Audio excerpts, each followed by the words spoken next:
ایک عورت آئی اور عرض کی کہ یا رسول اللہ صلی اللہ علیہ وسلم، عورت اگر خواب میں وہ دیکھیں جو مرد دیکھتا ہے اور اپنے جسم پر وہ دیکھے جو مرد دیکھتا ہے تو وہ کیا کرے؟ یہ سن کر حضرت عائشہ صدیقہ رضی اللہ عنہا نے فرمایا، بسم اللہ الرحمن الرحیم۔ آپ سبھی ناظرین کو امانت خدا اور نبی یوٹیوب چینل میں دل کی اتھا گہرائیوں سے خوش آمدید کہتے ہیں۔ ناظرین مکرم، مسلم شریف کی حدیث جس کو اسحاق ابن ابی طلحہ نے حضرت انس رضی اللہ عنہ سے روایت کیا، فرماتے ہیں کہ ایک عورت اللہ کے رسول صلی اللہ علیہ وسلم کی خدمت میں سوال کرنے کے لیے حاضر ہوئی۔ وہاں سیدہ عائشہ صدیقہ رضی اللہ عنہا موجود تھی۔ اس عورت نے سوال کرنے سے پہلے کہا کہ اللہ تعالی حق بات سے نہیں شرماتا۔ پھر عرض کی کہ یا رسول اللہ صلی اللہ علیہ وسلم، عورت اگر خواب میں وہ دیکھے جو مرد دیکھتا ہے اور اپنے جسم پر وہ دیکھے جو مرد دیکھتا ہے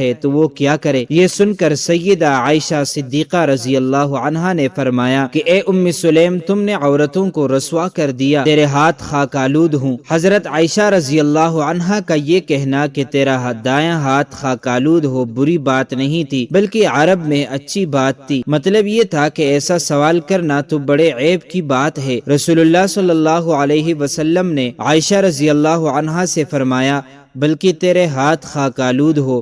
اے ام سلیم، جب عورت اس طرح دیکھے تو اس کو غسل کرنا چاہیے۔ جی ہاں، یہ عیب کی بات نہیں بلکہ نہ پوچھنا اور جہالت کی زندگی گزارنا عیب کی بات ہے۔ ناظرین، آپ جانتے ہیں کہ وہ عورت کون تھی جس نے بغیر کسی جھجک کے یہ سوال پوچھا تھا؟ وہ ہے اللہ کے رسول صلی اللہ علیہ وسلم کی رضائے حالہ اور حضرت انس بن مالک رضی اللہ عنہ کی والدہ ام سلیم رضی اللہ عنہا، جن کے قدموں کی آہٹ آپ صلی اللہ علیہ وسلم نے جنت میں سنی تھی، جو شجاعت اور بہادری کی ایسی پیکر تھی کہ غازیوں کو پانی پلانے اور زخمیوں کی مرہم پٹی کرنے کے لیے رسول کریم صلی اللہ علیہ وسلم کے ہمراہ جنگوں میں شرکت کرتی تھی، جو ایثار اور قربانی کا نمونہ تھی کہ چراغ گل کر کے مہمان رسول صلی اللہ علیہ وسلم کی ضیافت کر دی۔ ام سلیم رضی اللہ عنہا نے ہجرت نبوی صلی اللہ علیہ وسلم سے بیشتر اسلام قبول کر لیا تھا۔ وہ مدینہ کی تھی۔ شوہر مالک بن نضر جو کاروبار کے لیے باہر گیا تھا، شوہر آیا تو ام سلیم نے اسے اپنی اسلام کے بارے میں بتایا اور اسلام قبول کرنے کی دعوت بھی دی۔ اس نے کہا کہ تم بددین ہو گئی ہو۔ ام سلیم نے جواب دیا، میں بددین نہیں ہوئی بلکہ حق حاصل کیا۔ شوہر نے قبول اسلام سے صاف انکار کر دیا اور سختی سے پیش آنے لگا۔ ایک دن گھر میں داخل ہوا تو دیکھا کہ ام سلیم اپنے بیٹے انس رضی اللہ عنہ کو کلمہ شہادت کی تلقین کر رہی ہے۔ یہ دیکھ کر مالک بن نضر نے کہا کہ تم میرے بیٹے کو بھی خراب کرنا چاہتی ہو۔ ام سلیم رضی اللہ عنہا نے کہا کہ میں اپنے بیٹے کو خراب نہیں بلکہ اچھا بنا رہی ہوں، میرا بیٹا بھی حق پر جمے رہے گا۔ یہ ہے دین کا احساس، چاہے کچھ بھی ہو جائے، اس دیواجی رشتہ ٹوٹ جائے تو وہ گوارا ہے، لیکن دین کا دامن ہاتھ سے چھوٹ جائے یہ گوارا نہیں۔ بہرحال جب مالک بن نضر کا ام سلیم رضی اللہ عنہا پر کوئی بس نہ چل سکا تو وہ گھر سے نکل کر ملک شام کی طرف رخت سفر باندھتا ہے، اور ابھی راستے میں تھا کہ کسی دشمن نے اسے قتل کر دیا۔ اللہ کے رسول صلی اللہ علیہ وسلم جب ہجرت کر کے مدینہ تشریف لائے تو سب نے دین کے لیے آپ کی خدمت میں کچھ نہ کچھ پیش کیا۔ اس عورت نے سوچا کہ میں کیا کر سکتی ہوں اپنے دین کے لیے۔ بالآخر اپنے بیٹے انس رضی اللہ عنہ کو آپ صلی اللہ علیہ وسلم کی خدمت میں لے گئی اور کہا کہ میرا بیٹا انس آج سے آپ کا خادم ہے۔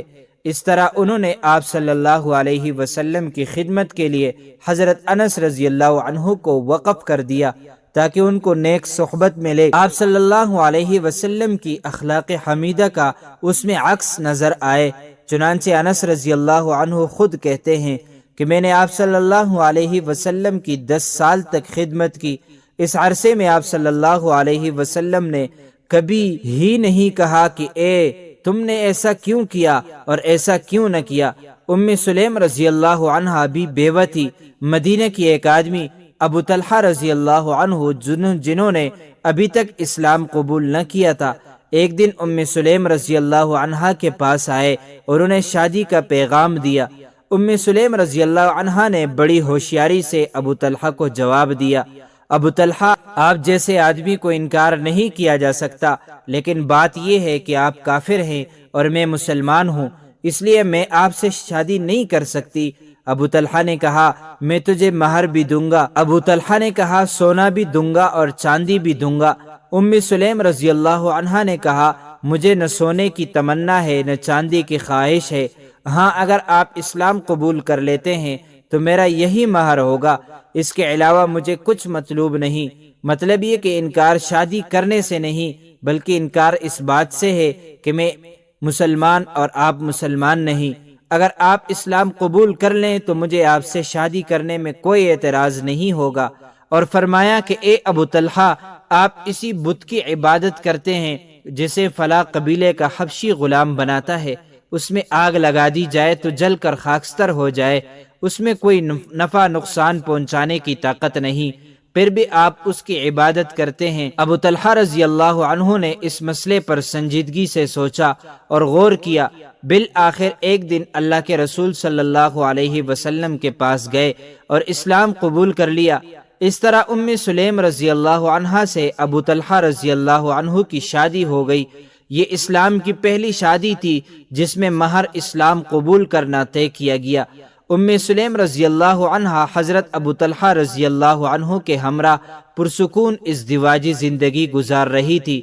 چند مہینے کے بعد امید کی کرن نظر آئی اور ان کے گھر میں ایک لڑکے کی ولادت ہوئی جس کا نام انہوں نے ابو عمیر رکھا۔ اس وقت اللہ کے رسول صلی اللہ علیہ وسلم ام سلیم رضی اللہ عنہا کے گھر جاتے ہیں تو ابو عمیر سے دل لگی بھی کرتے۔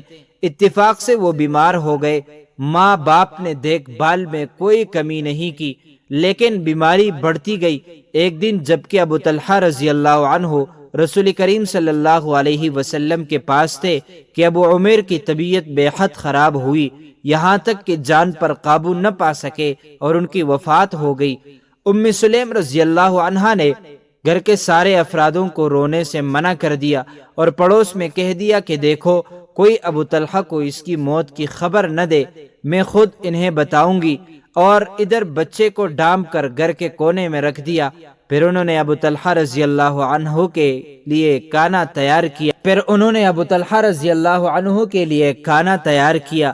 رات میں ابو طلحہ کچھ لوگوں کو ساتھ لے کر آئے۔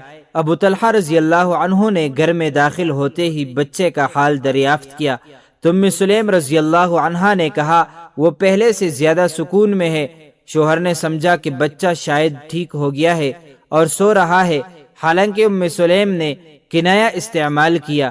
ام سلیم نے سب کو کھانا پیش کیا۔ جب کھانا کھا چکے تو لوگ نکل گئے۔ ادھر ام سلیم رضی اللہ عنہا نے کپڑے بدلے، بناؤ سنگار کیا، خوشبو لگائی اور شوہر کے پاس آئی۔ حضرت ابو طلحہ رضی اللہ عنہ کو خوشبو محسوس ہوئی تو جسمانی تعلق قائم کر لیا۔ ذرا غور کریں کہ ام سلیم رضی اللہ عنہا ایک عورت ہیں جس کے پاس وہی دل ہے جو آج کی عورت کے پاس ہوتا ہے، جس میں بچے کی محبت ہوتی ہے اور بچہ اللہ کو پیارا ہو چکا ہے، لیکن اللہ کے فیصلے پر ایسا پختہ یقین ہے کہ صبر کی چٹان بنی ہوئی ہے۔ بات یہیں پر ختم نہیں ہوتی بلکہ رات کا ایک حصہ گزر جاتا ہے اور ابو طلحہ رضی اللہ عنہ پرسکون ہو جاتے ہیں تو ام سلیم رضی اللہ عنہا نے موت کی خبر دینے کے لیے نہایت سنہرا اسلوب اختیار کیا۔ کہا، دیکھیے نا، آج عجیب ماجرا ہوا۔ ایک آدمی نے فلاں آدمی کا سامان امانت رکھ لیا۔ آج سامان والے سامان مانگنے کے لیے آئے تو انہوں نے دینے سے انکار کر دیا۔ ابو طلحہ رضی اللہ عنہ نے کہا، نہیں، انہیں انکار کرنے کا کوئی حق نہیں بنتا۔ یہ دراصل ام سلیم رضی اللہ عنہا کی تمہید تھی۔ اب ام سلیم رضی اللہ عنہا نے کہا، تو پھر آپ کا بچہ بھی آپ کے پاس اللہ کی امانت تھا، آج اس نے اپنی امانت واپس کر لی ہے، چلیے اور بچے کی تجہیز اور تدفین کا انتظام کیجیے۔ یہ سننا تھا کہ آپ غصے ہو گئے۔ کہا، تم نے معاملے کو راز میں رکھا، یہاں تک کہ جسمانی تعلق قائم کر لی اور جنابت کی حالت ہو گئی، تو اب بتا رہی ہو۔ دونوں نے انا للہ و انا الیہ راجعون کہا اور اللہ کے رسول صلی اللہ علیہ وسلم کے پاس پہنچے۔ آپ صلی اللہ علیہ وسلم کے پیچھے نماز فجر ادا کی اور آپ صلی اللہ علیہ وسلم کو سارا قصہ سنایا تو آپ صلی اللہ علیہ وسلم نے ارشاد فرمایا کہ اللہ تعالیٰ تمہاری اس رات میں برکت عطا فرمائے۔ چنانچہ اللہ تعالیٰ نے ان کو پھر اولاد سے نوازا۔ اللہ تعالیٰ ہمیں بھی ایسا ہی صبر اور ایسی استقامت نصیب فرمائے، آمین۔ تو معزز ناظرین و سامعین، امید کرتے ہیں آپ کو ہماری ویڈیو اچھی لگی ہوگی۔ اس طرح کی مزید اسلامی معلومات کے لیے امانت خدا اور نبی یوٹیوب چینل کو سبسکرائب کیجیے، کیونکہ اس چینل میں آپ کو اسلامی واقعات، دینی مسائل، سائنسی تحقیقات و وظائف اور بہت کچھ سیکھنے کو ملے گا، لہٰذا اسے ضرور سبسکرائب کیجیے۔